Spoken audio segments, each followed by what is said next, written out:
Prior to beginning the activity, please be sure to review the faculty information and disclosure statements, as well as the learning objectives. After listening to the activity, complete the post-test by clicking the Earn Credit link in the episode description. Downloadable slides and resources are also available. The following presentation is copyrighted by Medscape. No use, broadcast, or recording of this presentation or any part thereof is permitted without the written authorization of Medscape.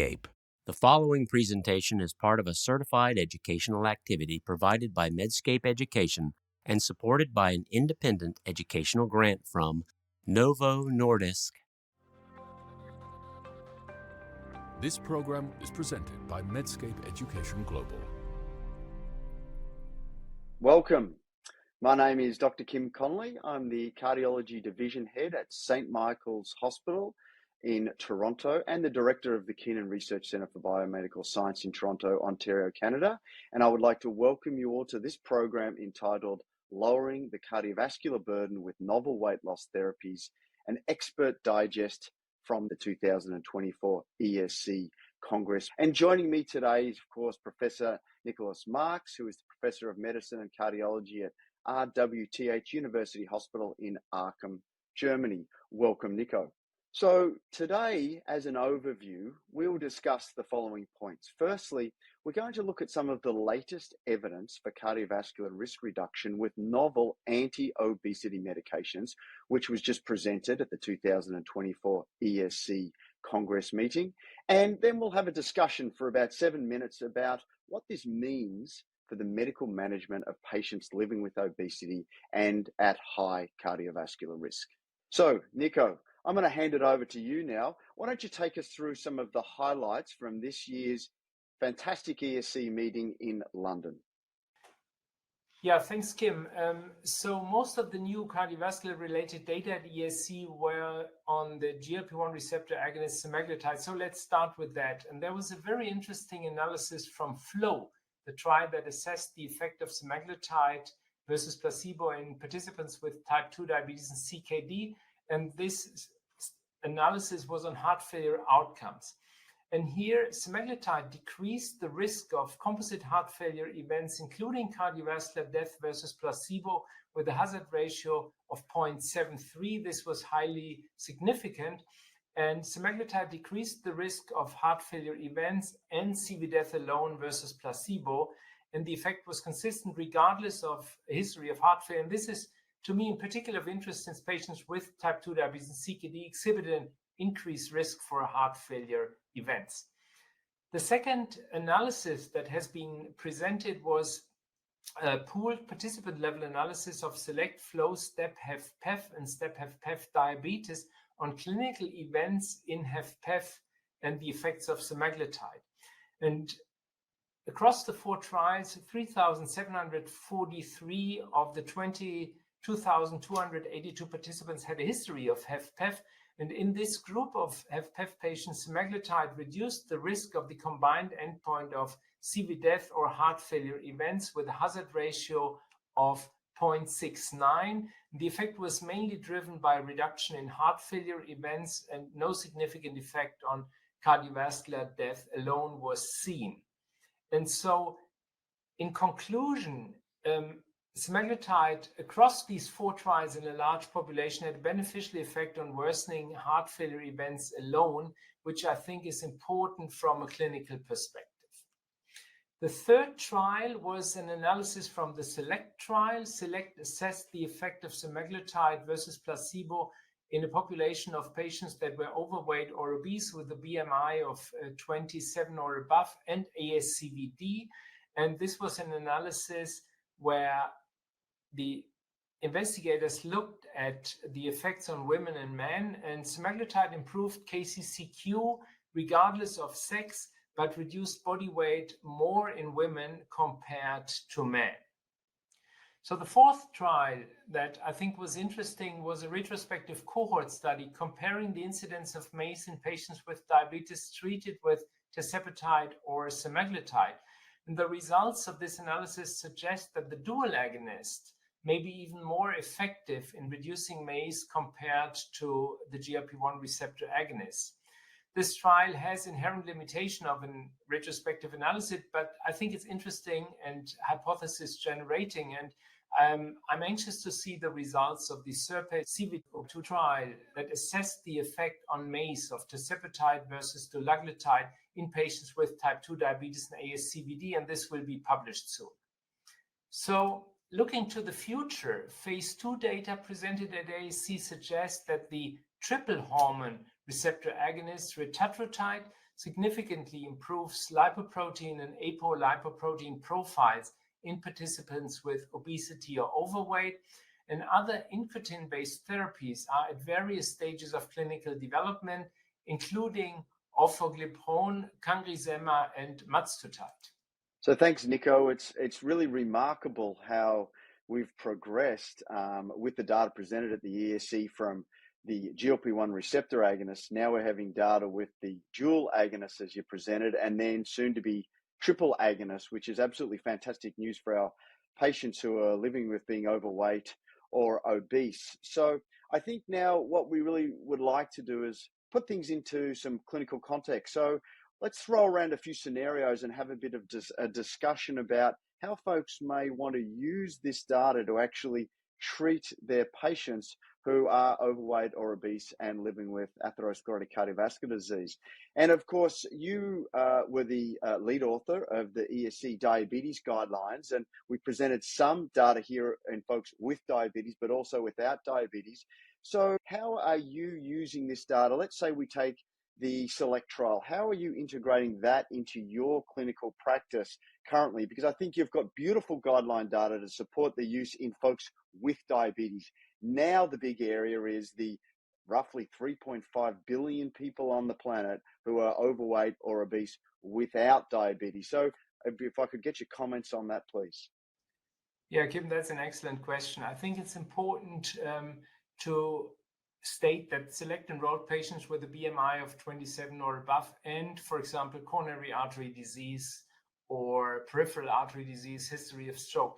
And so in clinical practice, semaglutide is an option in these patients to reduce cardiovascular risk. And the new chronic coronary syndrome guidelines from the ESC gave a class 2A recommendation for the reduction of cardiovascular risk. And of course, in patients with diabetes, we gave for GLP-1 receptor agonists a class 1 recommendation for the reduction of cardiovascular risk in those with ASCVD, but independent of BMI. Yeah, absolutely. So I think we can now start to see how these are being integrated into the guidelines. And very important point that you made there was that the SELECT criteria was those with established atherosclerotic cardiovascular disease. So we'll have to wait and see maybe what the ESC will bring out in future for those who don't have established atherosclerotic cardiovascular disease. You also made the point that the enrollment used BMI as a cutoff, 27.5 for SELECT, and most of the new clinical trials are using folks who are overweight and obese. Now, what about if we take the scenario where someone is borderline or you're worried about their weight? Those with, I wouldn't use the word lower BMI particularly, but where you're concerned about the impact of weight loss. How are you then approaching that particular patient who has atherosclerotic cardiovascular disease and maybe the BMI is just between 25 to 26, something like that? Yeah. So we only have data in that particular patient population in patients with type 2 diabetes. And so what we do, for example, in a patient with type 2 diabetes, coronary artery disease, and a BMI of 25 or 26, there we use some of the other agents such as dulaglutide, which can also be given once weekly and based on the REWIND data reduces events in this population, or also liraglutide, which has to a lower extent a weight losing effect. And in this population with a lower BMI, let's call it this might be an option to avoid that they lose too much weight. That's what we do clinically. Yeah, exactly. And you know, I can tell you in Canada, we take exactly the same approach there. But I think it's important that, you know, folks realize that the SELECT really was the first large outcome trial to show in those with a BMI greater than 27.5 and atherosclerotic cardiovascular disease that the MACE endpoint was reduced. So I guess with this now, this begs the question, do you believe or do you think the data supports the hypothesis that obesity is an independent cardiovascular risk factors, or is obesity part of and drives the already established cardiovascular risk factors, which then lead to the development of atherosclerotic cardiovascular disease manifesting as stroke or peripheral arterial disease or MI? It's a big question, but love to hear your thoughts on that, Nico.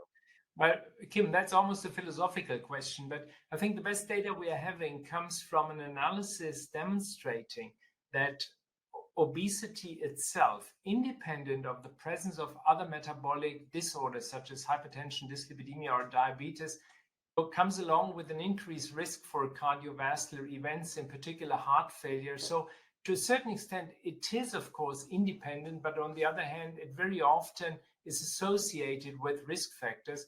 I think from a clinical perspective, it's important to tick all boxes of tools that help to reduce cardiovascular events, and the select data demonstrate that tackling obesity itself, or in a population with overweight or obesity, this reduces events.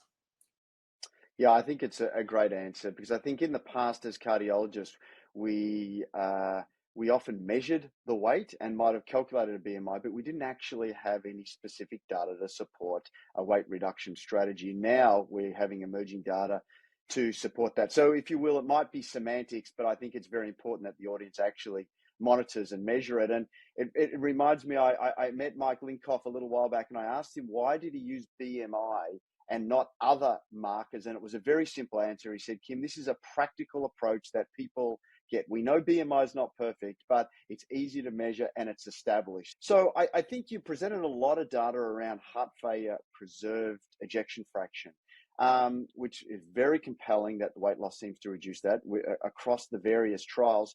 But previously, we had in fact had data with the liraglutide in the Live and Fight suggesting that there might be a concern in heart failure reduced ejection fraction. So there was some new data that came out at the ESC. Do you have any concerns there? Yeah, I think very important question. Live and Fight were small trials, and I think the best data we are having are coming from Sattar's meta-analysis of all GLP-1 receptor agonist trials in patients with type 2 diabetes. And here, this meta-analysis demonstrated even a beneficial effect with respect to heart failure events. So I'm not concerned at all. Yeah, I think that was very reassuring, because it's been one of the big questions that that folks have had in the HFrEF space, as opposed to HFpEF, where I think the data, you beautifully presented all the various sub-analyses there. So what about sex-specific analyses? You showed some of Professor Verma's data. Any comments about that? Is this reassuring? How do we use this in day-to-day practice? Yeah, I think it's pretty reassuring. That's a great analysis. But if you look at all the other trials that have been conducted, there's a beneficial effect in men and in women. So there seems to be no specific effect with respect to severe risk reduction. Exactly. So now the question always comes is, how do these agents work? We've seen some data on inflammation. Difficult question again. It's a bit like the obesity is an independent risk factor, but maybe a few thoughts on what you believe the data supports as potential mechanisms of action for the GLP-1 receptor agonists and the newer agents that are coming. Yeah, I think some of it's a multifactorial aspect: weight reduction, blood pressure reduction, improvement in lipid profile, and again some others like reduction of HSCRP, C-reactive protein, suggesting anti-inflammatory properties. And this might in particular be of importance when we are talking about risk reduction in patients with ASCVD, for example. So this is probably an important driver, but I'm pretty convinced that there are additional mechanisms at work that we even don't know yet. Yeah, absolutely. And I think it's going to be a huge area to explore to understand this, particularly as we move to the dual agonists and the triple agonists that you alluded to. So maybe if we summarize it then, what would your ideal patient be for a GLP-1 receptor agonist based on the data you presented? Well, of course, patients with type 2 diabetes and ASCVD clear class 1 recommendation in the guidelines that we published last year. But beyond that, based on the SELECT data, patients with, for example, coronary artery disease, like the ones that we see as cardiologists, and a BMI of 27 or above, because there's a clear benefit on top of standard of care. And I think this is important. In addition to that, with respect to improvement of quality of life, patients with a BMI of 30 or above and HFpEF, here the data from the STEP-HFpEF trials clearly showed an improvement of KCCQ, which is important in clinical practice on a daily basis for the patient. So maybe I can push you a little bit. You know, as I mentioned before, you were chair of the ESC DM guidelines. Any thoughts or comments on how this data might be integrated within the ESC? I think we'll see changes with respect to diabetes guidelines. FLOW provides additional evidence for patients with type 2 diabetes and CKD, and the SELECT data already made it to the chronic coronary syndrome guidelines with the class 2A recommendation as an additional tool to reduce cardiovascular risk in patients with overweight or obesity. Yeah, thank you. So we've talked a lot about the positive benefits, but of course, like any agent, there is concern regarding adverse effects. So I was just wanted to get your thoughts on a number of things that patients have actually, when they've come to the clinic to ask me about them, their concerns. And one of the concerns about the GLP-1 receptor agonist class is this sarcopenia, the muscle loss. Does that concern you? How do you integrate that when you're considering prescribing one of these agents? Kim, very important point. So we always explain to the patient that they need to do physical activity. They need to stay active because we want to avoid muscle loss. And this is something I'm explaining to them, and I encourage them and explain that this is of critical importance here.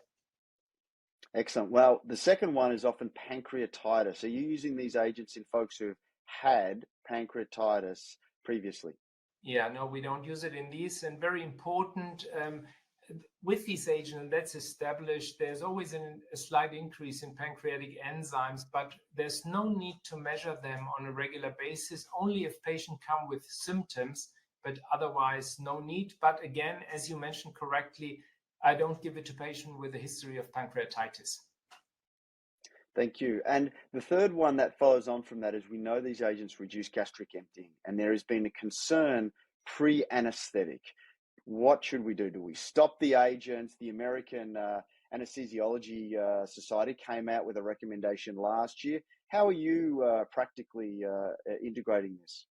Yeah, we know this recommendation. On the other hand, we always have to keep in mind that if we stop the drug, we don't have the beneficial effects. So in Germany, we usually continue the drug in our patients.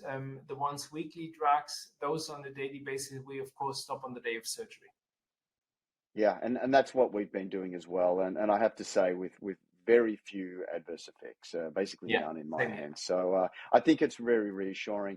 And the other one, which has received a lot of media attention, very important, of course, is the suicidal risk that the FDA are investigating. Any comments on that in this particular patient population? Yeah, it attracts a lot of media attention. If you remember other drugs like the statin, similar discussions came up. So far, surveys and data do not suggest that there's an increased risk for suicide. So I'm not concerned about that. Yeah, and of course there is specific guidance by the large regulatory bodies monitoring this very carefully. So we'll continue to get more data, but of course, there doesn't seem to be an increased risk there, but very important point. Well, personally, I'd like to thank you, Nico. So just to summarize what we've heard today, we've heard more about FLOW, and in fact, the addition of semaglutide in patients with CKD and diabetes reduces heart failure, preserved ejection fraction, hospitalization. We heard a bit more about a pooled meta-analysis of HFpEF across the SELECT, FLOW, STEP-HFpEF, and STEP-HFpEF DM trial showing a beneficial effect. We also heard about sex-specific impact in the SELECT trial, showing that there was more weight loss in women, but in fact, no particular change in the KCC score. And finally, we heard a retrospective analysis suggesting that maybe tirzepatide has a differential effect on semaglutide, but of course with the limitation that you nicely outlined of a multi-institutional retrospective analysis. And I would personally like to thank the audience. Thank you for participating in this activity. What I'd like you to do now is to continue on to answer the questions that follow and complete the evaluation. Thanks for your time. This program was presented by Medscape Education Global.